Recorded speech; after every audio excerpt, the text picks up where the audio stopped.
Very much, Dan. Well, Utah has one of the highest teacher-to-student ratios in the nation, and for years, educators have been warning about a teacher shortage. In this special report, ABC4's education correspondent Sarah Martin tells us how the state is getting creative to fill those positions.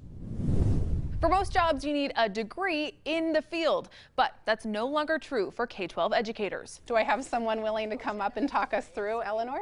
Mrs. Filardi and her fourth grade class are working through some long division. It's her third year in the classroom, and she's in the home stretch to get her teaching license. Exactly. It's nice because I've had an eclectic background of work experience, and I found that I've been able to tie every bit of it into the classroom. Mrs. Filardi got her undergrad about 10 years ago, then began working and raising a family. It's so funny because if you would have asked me 10 years ago would I have taught, I would have said no. But I think after raising my own kids and being in the classroom and helping and just seeing the impact that teachers make, when I really thought about the takeaway from teaching and the reward that you got, it just settled nicely, and I thought I'd give it a try. Prospective teachers here in Utah have access to two transition programs called the Academic Pathway to Teaching and the Alternative Route to Licensure. They allow people to take classes and fulfill licensing requirements while teaching.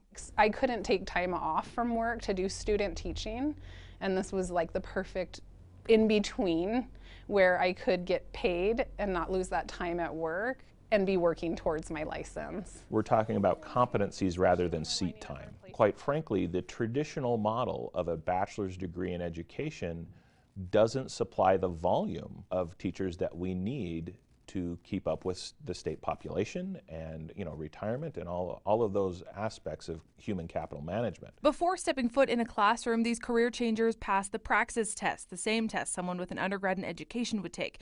Then, depending on their undergrad, they take coursework to fill the gaps in their education. What we're providing in the alternative program is the how you teach, the pedagogy of how you work with young adults and children. All right. Let's do another one. Along with the program, they set you up with a mentor. So I feel like there's a lot of support through the district to make sure you're getting what you need. The numbers of people taking advantage of transition programs are growing steadily every year, which is exactly what we need. It's becoming a vital pipeline for teachers in the state. I have never been with a more supportive group of people in my classes pursuing the license. You have all these professionals that have worked these other jobs and are going into this profession because they want to make a difference in kids' lives. Beginning next school year, these two programs will essentially merge after years of troubleshooting and legislation. The hope with this new program is it allows for a more diverse way for teachers and districts to demonstrate competency to receive the standard license. Mrs. Filardi says the flexibility has been great, but it's not an easy path.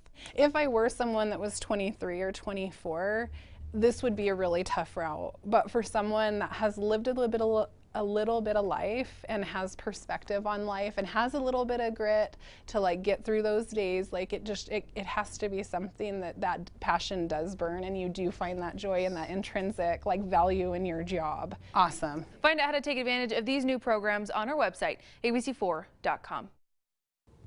Thank you, Sarah. Coming up.